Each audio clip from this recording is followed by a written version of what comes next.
And when they ask Elon Musk about money, his reaction is, I want to achieve something great for humanity. The money is just a catalyst. Truly, to what Elon said, it's absolutely that.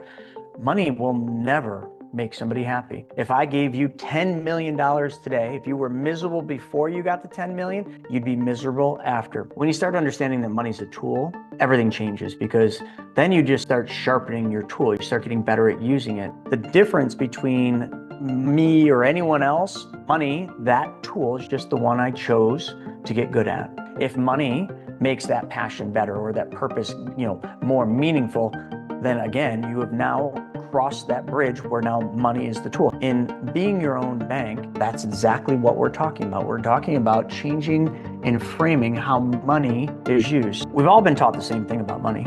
You've all been taught to trade time for money. But I will tell you that that is one giant lie, because if all you ever do is chase through your life, trading hours for dollars, trying to make more and more per hour, you will never achieve your goal. Ever, ever, ever achieve your goal, because you're trading your most valuable resource that you have, and that is your time, for something that is not valuable, called money. Hello and welcome to another episode of the Ideal Investor Show, where we, once a week at least, bring a topic that we want to explore a little further. And today we have a great guest. Chris Naugle is with us. Welcome to the show. Hey, thanks. It's an honor to be here. Thank you. Yeah, and did I say the last name kind of close to right? You nailed it. Okay, cool. Thank you, Chris. So before we jump into be your own bank, tell us a little bit, how did you get to where you are? And I actually am also kind of curious. I think I saw you have like tons and tons of subscribers on YouTube. So you got to tell us your secret and how to do that. I certainly will. My story is one of many journeys, and it started just like most of you. I was born and grew up in a lower middle class family. Now, the one difference, I guess, is when I was a kid, we didn't have money or anything, but I was a dreamer. I was a visionary then, just as I am today. And as a young boy, probably in my about 9 years old, I got this crazy idea. Now, let me preface, I live in Buffalo, New York. So if Okay. any of you know about Buffalo outside of the Buffalo Bills, you know that Buffalo gets a lot of snow, but we don't really have mountains, right? We're not on the coastal, or we're not in a mountainous region. But I got this crazy idea after watching a video that I wanted to be a pro snowboarder. Had no experience with this. I just saw a video, something in me snapped, and I'm like, that's what I want to do. And from that very point on, I never lost sight of that. Every day when I was in school, I would draw pictures on my trapper keepers. I would think about it. And then when winter came, we didn't have money to go to the resorts. My mom would bring me to this country club by our house that was built in a ravine. And I had learned that because it had a downward slope, I watched sledders do this. In the sand traps, I would build jumps out of the sand traps. So it provided a nice in run and then a nice landing for when I landed from the jump. I would go there every single day and I would drill meticulously the trick that I had in my mind that I thought about all day in school. And I would do it until I heard that dreaded honk honk, which was mom honking the horn saying, time to go. And then I'd go, and the next day I would do the same thing. And I would even go home some nights and I would run back and forth up and down the backyard to get in shape so that the next day I could get more laps because I wouldn't get tired. The reason I went into so much detail with that is that's what shaped everything that I've done. I have always been the type of person that I get focused on something, my dream, and I never let it go. I don't listen to anybody else, even as a young child, and it created lots of issues. When I started my first company at 16 years old, I had a lot of people tell me that that's a dumb idea, that I should just get a job. And then when I wanted to start my first store at 17 years old, everyone in my family and everybody that I told about it and showed my business plan said that I was crazy and said no, and I just kept going. I almost quit there, I must say. And I remember, in life, if any of you have ever watched the movie Rudy, the football movie from Notre Dame, I met Rudy. And one of the things that you can take from that is Rudy didn't have many people that rooted for him. Rudy didn't have many people that believed in him. Actually, everybody believed against him. Just told him he was dumb. Just same story as what I went through. But Rudy did have one person that believed in him. If you remember from the movie, it was a janitor. He barely knew the guy, but that guy believed in him. And that's sometimes all you need is one person. That's all I needed. I had my mom. My mom was my unconditional one. She believed in me. And to get that loan for that first store, there was a bank that was going to be an SBA backed loan, but they wanted collateral. 17, I had no idea what collateral was, Alex. I literally, I swear to you, I said to that banker, I said, well, yeah, I have a KX 125 dirt bike, an 86 Buick Skyhawk, and I got a wicked baseball card collection. Like, what do you say? And they said, no, kid, we're kind of thinking about like a property.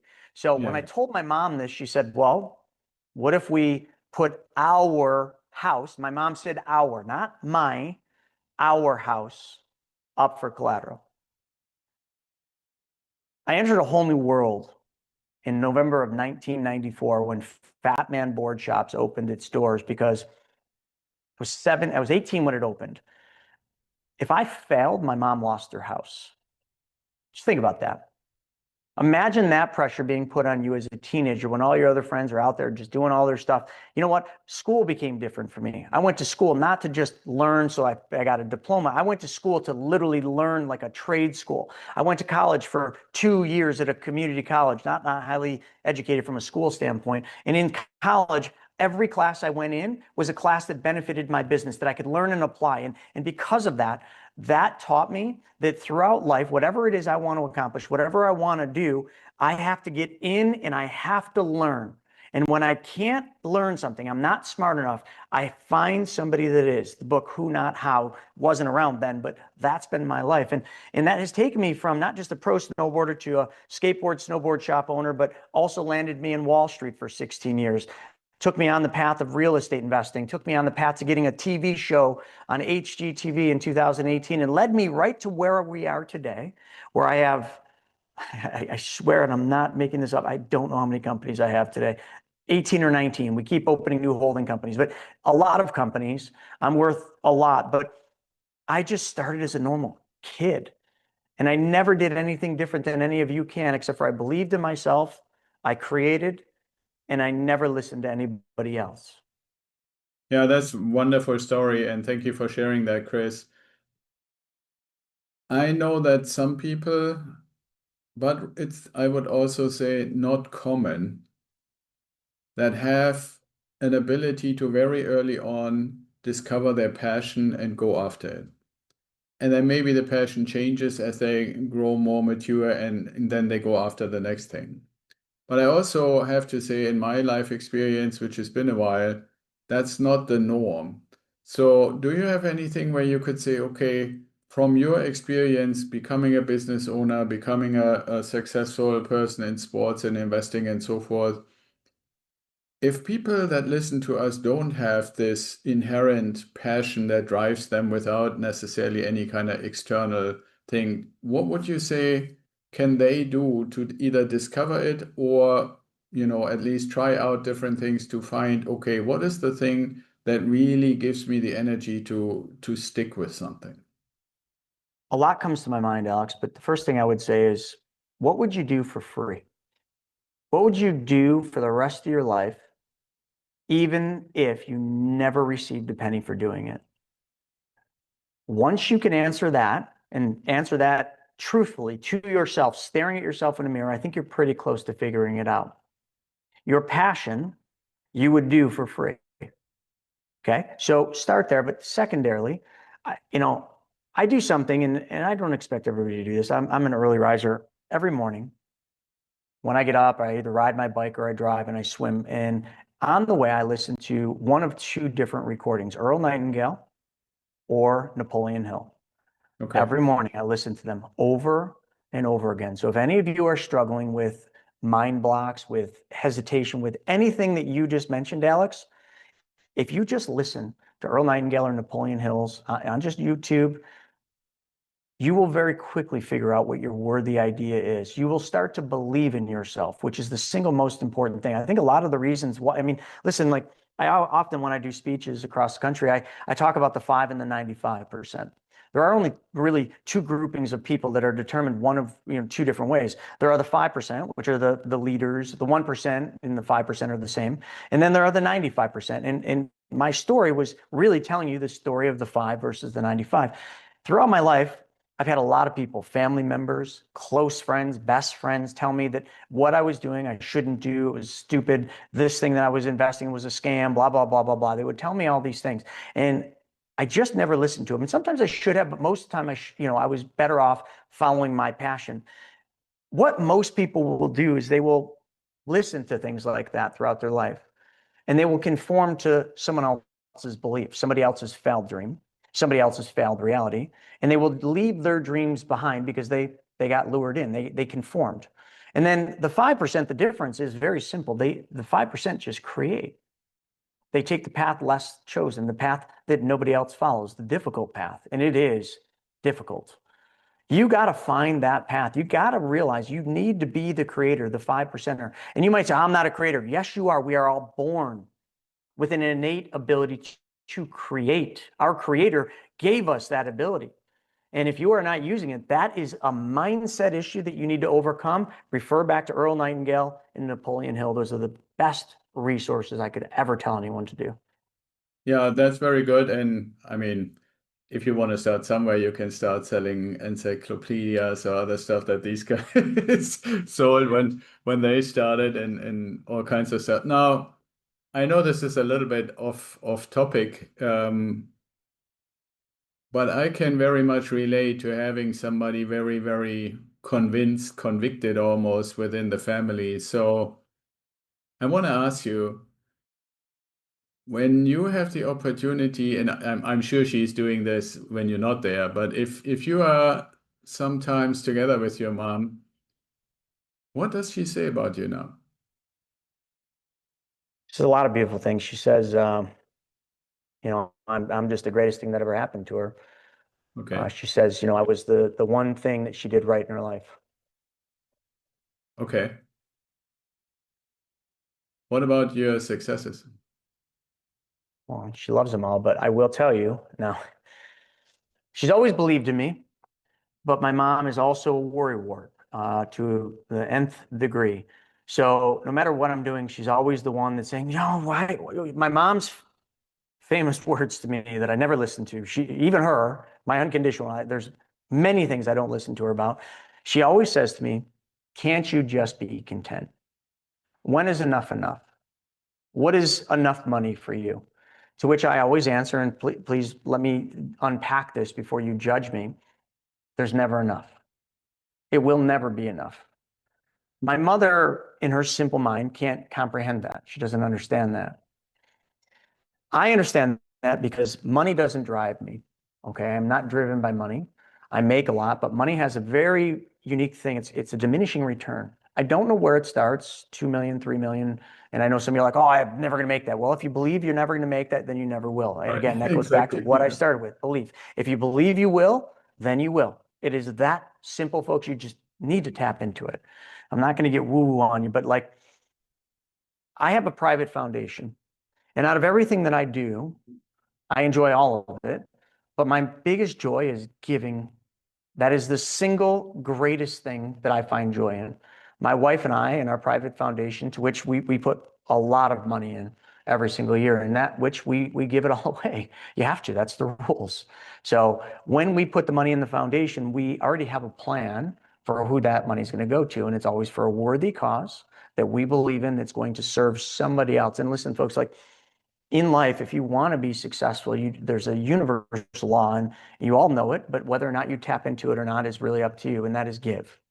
Unconditionally give. It's actually one of the laws of wealth. It's the fifth law of wealth, is to give unconditionally. Because when you start giving, I can't explain this. I'll probably, someday when I get to go on and graduate and sit there and ask the questions that, I've wondered my whole life, I'm going to ask. I'm going to why was it that every time we gave, something came back to us? And it's not like you give 5 and you get 10 back, right? It's nothing like that. But let me ask your audience, like in your lives, when you've done something nice, doesn't have to be monetary. Please don't think this is just money, but when you've done something nice, you've given somebody a hug that needed a hug, you've consoled somebody, you've given somebody good advice, you've done a podcast and just did nothing but pour into the audience. When you've done that, and then all of a sudden you're pulling into a very busy restaurant or a very busy shopping center, and then there just happens to be a front row spot open up. Have you ever just like stopped and said, huh, that's strange? It's not strange at all. It's a law of I can't even say the word, but it's a law that you are going to get back. If I could go back to my younger self, that's what I would tell my younger self. I would say, give more now. My younger self would always say, well, I can't give when I don't have. That's when you need to give, because how you do one thing is how you do everything. You've heard that. Once you start and you continue, you build a habit, and then it never ends. And when you don't have is the best time to give, because you're giving from the right place. I have Yeah, just, absolutely. Yeah, I agree with you, Chris. I mean, the funny thing is, in my mentoring sessions, I always tell our clients about the same situation that you just mentioned with the parking spot is somewhere up there, somebody decided that you deserve it, right? And and it's kind of funny because if you really pay attention to action and reaction or reciprocity, if we want to try that word, there you go. You nailed it. You nailed more, it. more and more of those parking spots in the front row or right in front of the theater or right in front of Costco or wherever you're gonna go are actually starting to show up. It's actually kind of funny, and I'm sure you're experiencing this too, that I have some friends that every so often, come with me because we're going somewhere, it's together. And they actually, it's not really complaining, I would say. It's more like, I don't understand that you always find a parking spot. And I always say, I know I'm gonna have one. It's just, we just need to go there and it's gonna be there. And some people find that interesting. Now, so I'm with you. One thing maybe for the audience that I want to translate maybe a little bit into my language is I think what you just described earlier about money has a little bit to do as how are we looking at it? And I like to look at it, and I've been probably the worst student ever in chemistry, but I understand the fundamentals of what a catalyst does. And for me, that is actually a pretty nice way to look at what is money, right? And what it catalyzes or allows, what kind of a reaction between two things it actually allows to happen is different for different circumstances and different stages in evolution and so forth. But to me, that's what it does most of the time.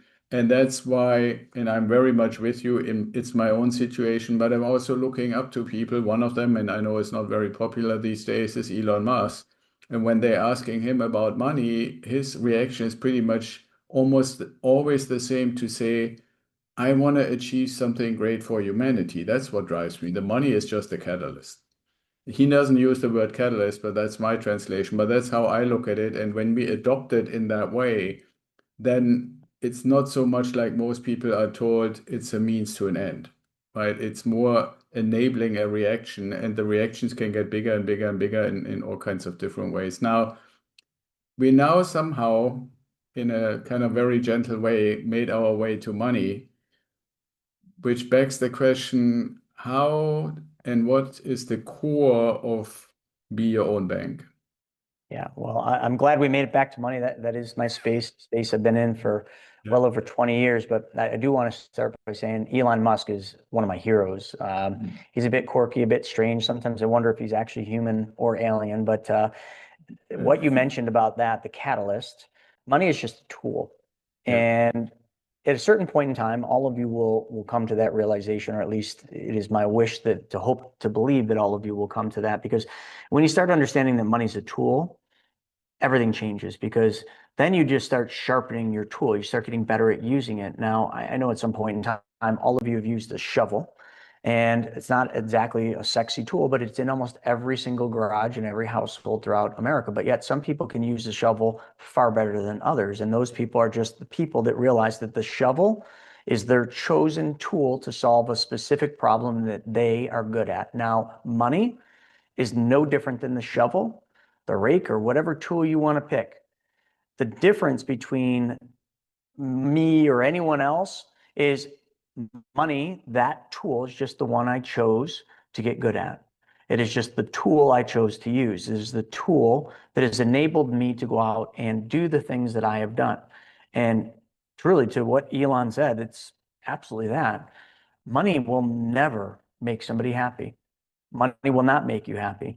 If I gave you $10 million today, if you were miserable before you got the 10 million, you'd be miserable after, because it's the purpose, it's your purpose, it's your passion that matters. If money makes that passion better or that purpose, more meaningful, then again, you have now crossed that bridge where now money is the tool. So in being your own bank, That's exactly what we're talking about. We're talking about changing and framing how money is used. So now for some of you who are watching this in a video, you'll see me holding up some money, but for the rest of you, you're just listening. We've all been taught the same thing about money. From a young age, straight to where you're at, you've all been taught to trade time for money. Okay. When I was 14 years old, I started working on a farm. I got paid $3.25 an hour. To me, that was great. That was what somebody told me that my hour was worth. But out in the field, I realized there was other people making $5 and $5.50 an hour. So my goal was, how do I improve my skill here? How do I work harder, do more, so that I then can make what they're making, $5.50 an hour, to which I did. I'm not going to keep going with that, but you all understand where that path goes throughout life. You sharpen your skills, you sharpen your knowledge, and therefore your hour becomes worth more. But I will tell you that that is one giant lie. Because if all you ever do is chase through your life, trading hours for dollars, trying to make more and more per hour, you will never achieve your goal. Ever, ever, ever achieve your goal, because you can't. Because you're trading your most valuable resource that you have, and that is your time, for something that is not valuable, called money. So what being your own bank does is changes the whole framing around money to the point where you become your own bank, you take control of your money, but we have to change first and foremost where this stuff goes first, because we've been taught to make it, go in and put it in someone else's bank. Now, if any of you are listening, just follow along. It's very simple. You put the money in the bank. The second you deposit it in their bank, you are not in control of it, because the bank doesn't call you and ask, can they lend it out? But that is indeed what they do. They take your money and make your money that you worked for go to work for them. And they indeed make money doing this. They make a spread. They pay you an interest rate on your money that you deposited. They charge you a higher interest rate to take your money back in some cases. And there are a lot of people that put money in the bank. They have it in the bank. They feel all nice and warm about it. And they go to the bank and they take a loan from the bank. They take a credit card from the bank, to which that credit card is probably 20% and they're paying you 1%. Like, just logically think about that for just 1 second. And then all of a sudden you'd be like, well, that's pretty stupid. And you're right. It is pretty stupid. So before I get into the rest of being your own bank, like, there are a lot of very wealthy people throughout history who have said that same thing. This is pretty stupid. Those of the names of Rothschilds, Rockefellers, Morgans, Stanleys, Ray Kroc, Walt Disney, Doris, Christopher, Warren Buffett. I could keep going on. They're all names you know. All of them learned that that's a stupid thing to do. Give control of your money to somebody else. Let somebody else make your money work. So I don't remember exactly who did it. I did this whole YouTube video on the history of this, and I really landed at it really goes back to the Rothschilds. We'll start with the Rockefellers, the Morgans, and the Stanleys. The Morgans and Stanleys were bankers, and back in their time, banks weren't exactly really stable. And I would argue that today banks aren't very stable. If you really look behind the scenes at banks, you'd be a little bit concerned. So they saw the same thing, and they had lots of money. So they wanted to create a banking system that wasn't reliant on the fractional reserve banking, wasn't reliant on banks, and a system where somebody else relied on other people's money for their success or failure, right? So they went out and they said, what is the strongest financial institution that there is? They all landed at the exact same place, and that is the insurance industry, the life insurance industry. That industry has proven throughout centuries to be the most stable and secure financial institution there is. And it is because the sheer nature of what they do is a long, long time, right? It's a lifetime and multiple lifetimes. So they can't take risky bets like Wall Street or like banks can. They have to invest for the long haul with utmost certainty that they're going to succeed at that. And they have. So what these wealthy families did is they said, okay, well, let's take our money that we worked for and let's deposit it with the life insurance companies. But then they found out that life insurance companies are not depositories like banks. And you can't just walk in and say, hey, I want to deposit my money. What window do I go to? But they did find out that there was a vehicle that they could run their money through that would allow them to basically deposit money in the insurance company. And that was a whole life insurance policy. Now, I know that's not a sexy product, and we're not going to glorify it. We're not going to make it sexy because it's not. But it is factual that this is a better place to put your money than the banks. And now let me explain why. When we take our savings, like these wealthy families did, the money that we work for, and we change where it goes first, we put it into a specially designed and engineered whole life. This is what we do. We do not do regular whole life. We design and engineer them from a contractual point to make them act and feel more like a bank, where you have immediate liquidity of your money when you deposit it into this specially designed whole life. But the goal is not to put the money in the whole life and just be like, all right, cool, I'm done, I'm going to become wealthy. You will not. It might be slightly better because it's a higher guaranteed interest rate than banks can. It never changes. They pay dividends. It's tax-free. It's protected against judgments. And yes, you're protecting your family with a death benefit. But that is definitely, for most people listening to this, not enough compelling reason to do that. But now what I'm going to tell you next will be, if we then put our money into that, and we looked at our life and we said, where could our life be better? And most people right now have debt. Debt is prevalent in almost every American household. So let's just say we then take money from our private banking system, which is this whole life policy we just created, and we take money that we save and we take it out and we pay off a credit card. Let's just pick on a credit card and we'll go as many ways you want. I want to just explain what be your own bank means. Remember, we changed one thing. That's what I said earlier. Now the money's going to this specially designed whole life because it's just a better place to hold your money. But now we're going to immediately find a place to have that money go work for us a second time. Because remember how a bank makes money. A bank takes your money and lends your money out and makes a spread. So now let's talk about the spread. If I put money in the whole life, now by today's policies that we deal with, or the rate that you're going to earn, it's called dividend crediting rate, is 5.7 to 6.4. So is it okay if we just cut that in the middle and go with 6 for simple math? Right. Let's say your dividend crediting rate 6. When I go into my policy and I take money from my policy, we'll call that a loan. I'm not taking my money. So if I started with 10 grand in a policy and I take 9 grand to pay off Visa, I did not take 9 grand of my money. The insurance company loaned me $9,000 from their general account, and they charged me interest on that. But the insurance companies right now are right around 5.2, 5.3, and they're paying. So if we just keep that at 5, so again, I'm not giving you exact numbers. I'm just trying to help show a point. If you're earning 6 and paying 5, are you not making a spread? You are. Yes. 6 minus 5 is a 1% spread. Just think like that.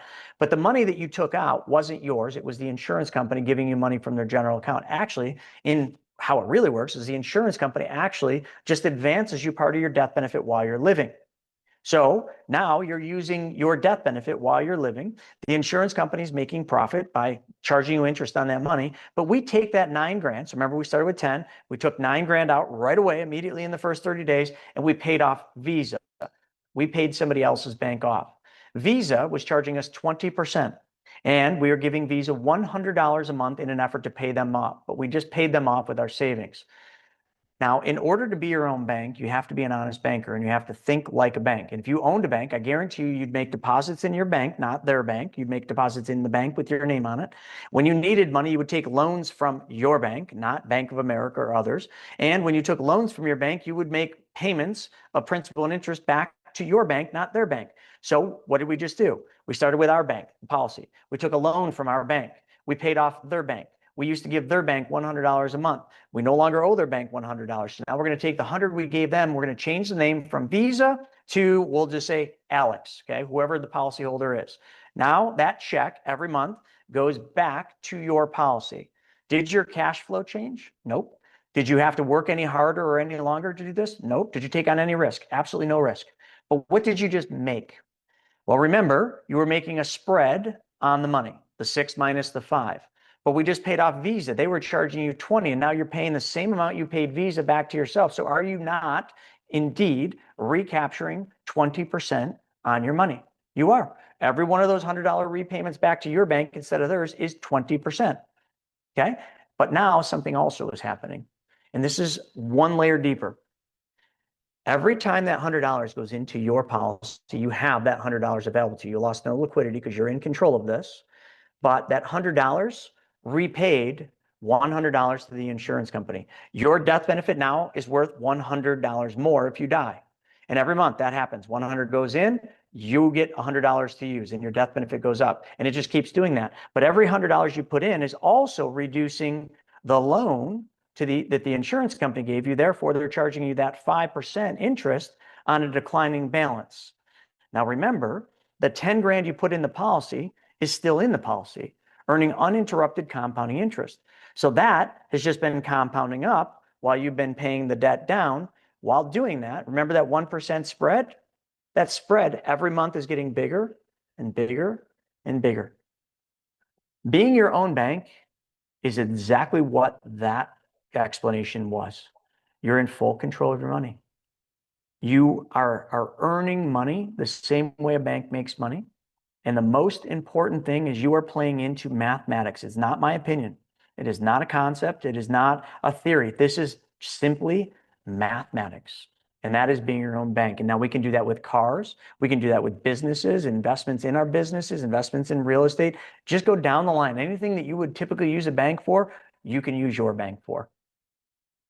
Okay, thank you for describing that, Chris. That's really very enlightening. One thing I know from quite a few people in the audience and quite a few of our clients, when they first come to us, most of them still are actually doing the time for money employment kind of thing, why they're also starting to build their business, build their portfolio, build their wealth. And in that time frame when they're doing the time for money exchange, oftentimes they are also eligible for 401k payments.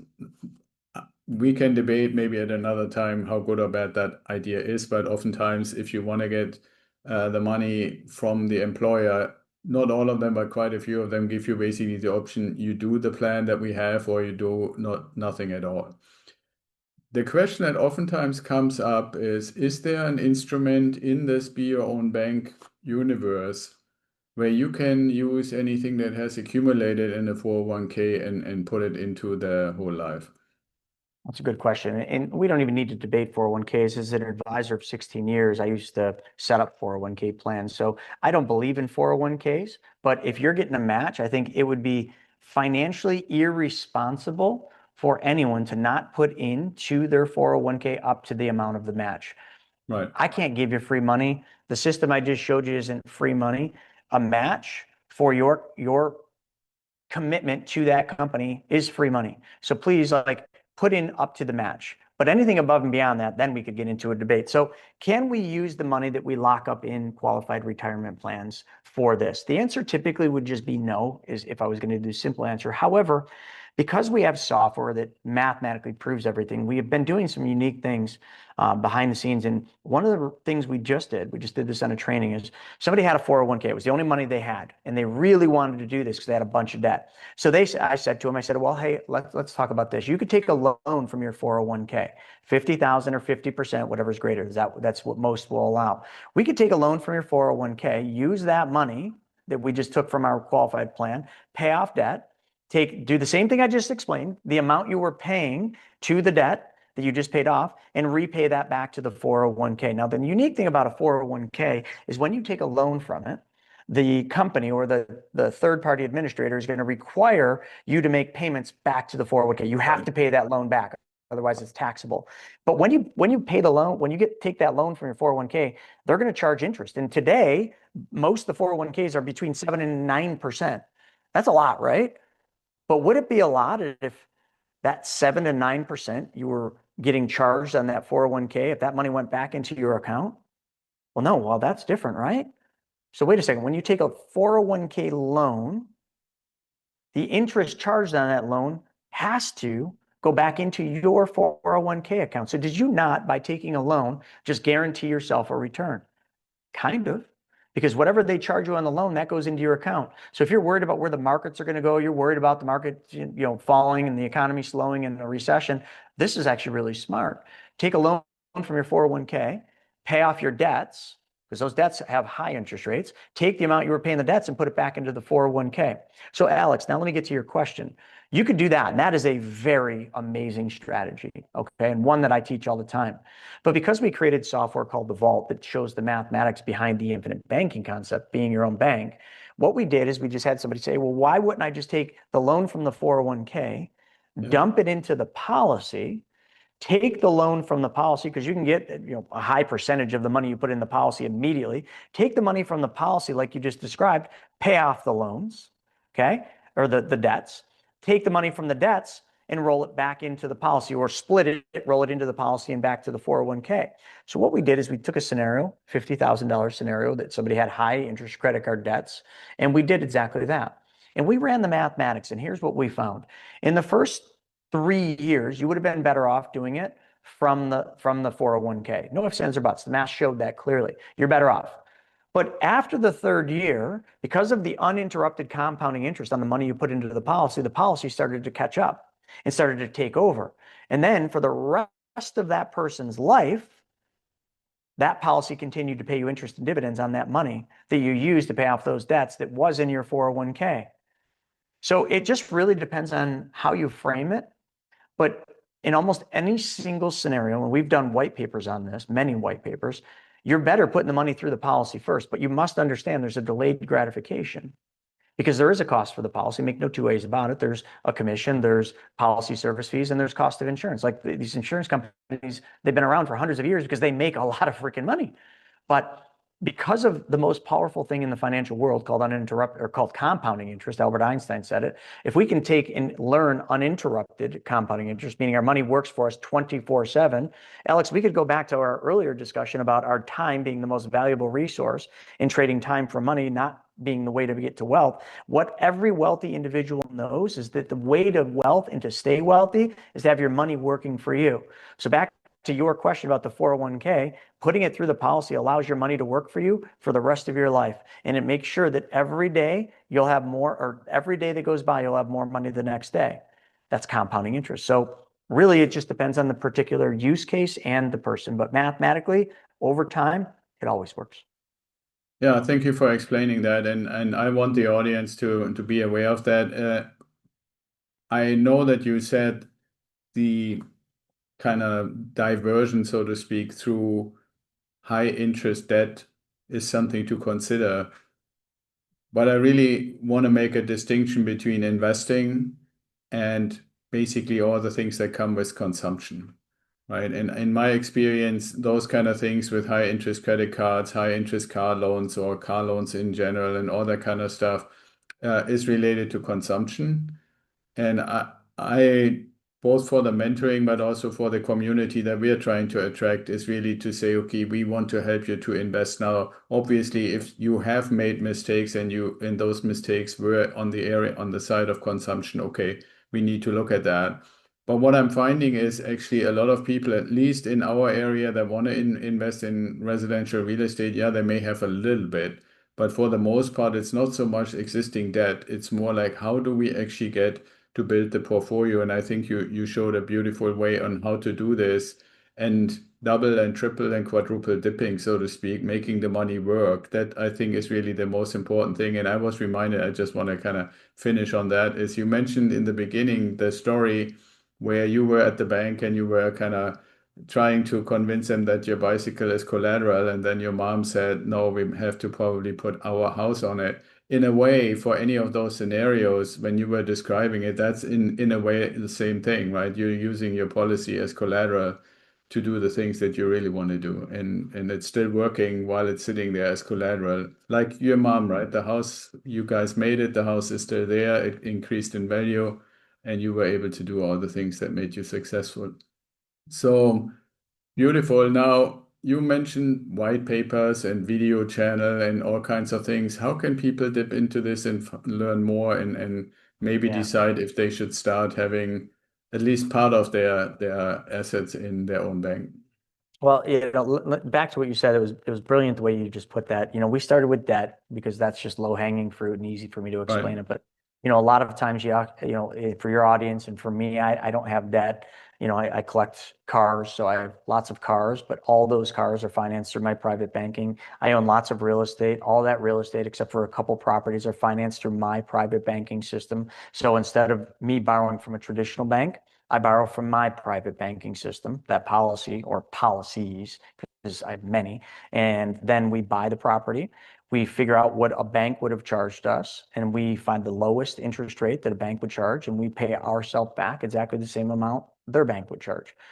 Makes it simple. I just don't have to, I don't need a calculus degree to figure that out. So that's how we Right. do it. And I also lend a lot of money in privatemoneyclub.com. And when we lend money, we use our policies and we just do, it just always comes back to the source. So back to like the social media side of things. So a long time ago, Alex, you looked at my YouTube. YouTube is the single greatest social media platform that exists. No two ways about it. You can't beat it, you can't cheat it, and you can't buy it. Therefore, by sheer nature, it's authentic.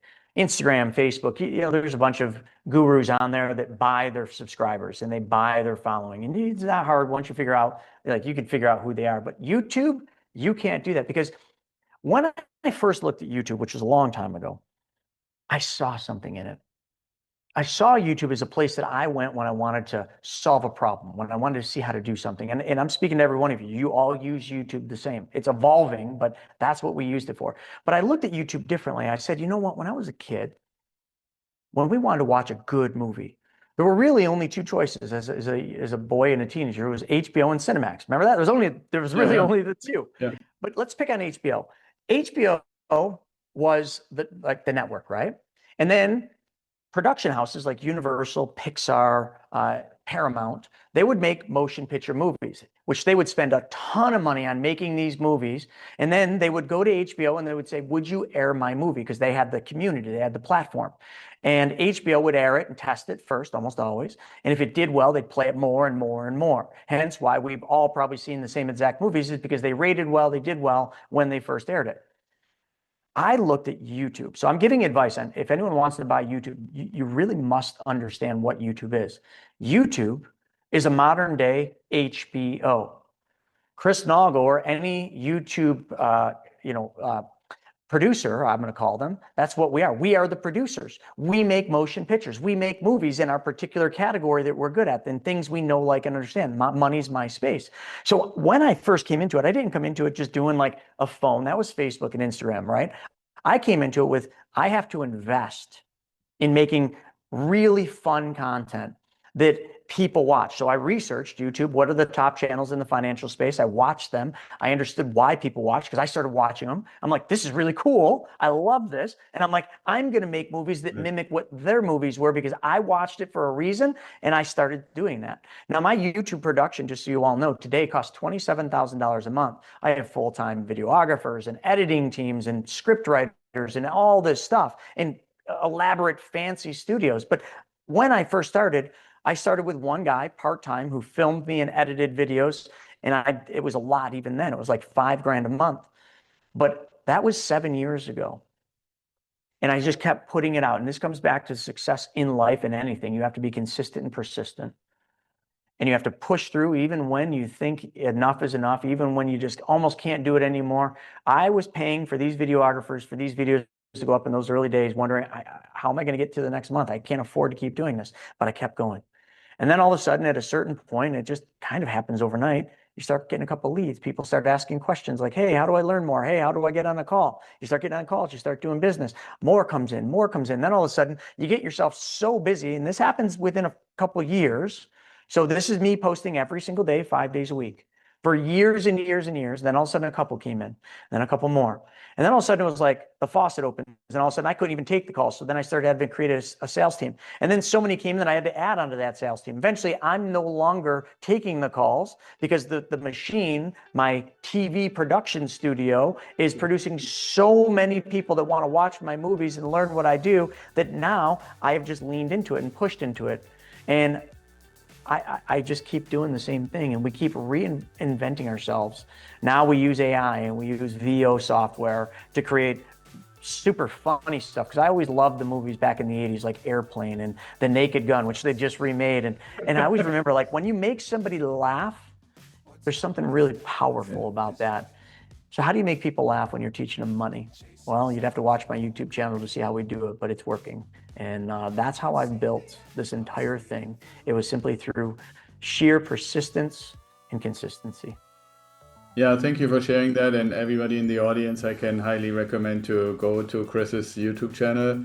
if anybody wants to go, and by the way, I hope we made a good movie today. But to finish to finish on it, if anybody says, well, I kind of like to know more, yes, I can go to YouTube, but is there a way, would you want anybody to go somewhere if they want to dig a little deeper into Be Your Own Bank and stuff like that, to contact you? Yeah, I think just go to my website, Chris Naugle. It's Naugle.com. Go on there, a video will pop up right when you get there. Watch that video, all my resources, my books, and I give everything away for free. You can't hire me, like you just can't. It's not the way we work. I give it away for free. We help people. The insurance companies pay us commissions. That's how we get paid. So please use the resources, and that's it, chrisnaugle.com. Awesome. Well, I really want to thoroughly thank you for coming on the show, and I'm always very appreciative when somebody with all your success and all your experience is willing to share some with my audience and anybody that is willing to be interested. We're both in money. I'm a little bit maybe more in real estate. You're more in the actual handling of money. I really appreciate it. Thank you for your time, and thank you for so eloquently describing all of the things that we need to know. Thank you so much. It's been a real pleasure.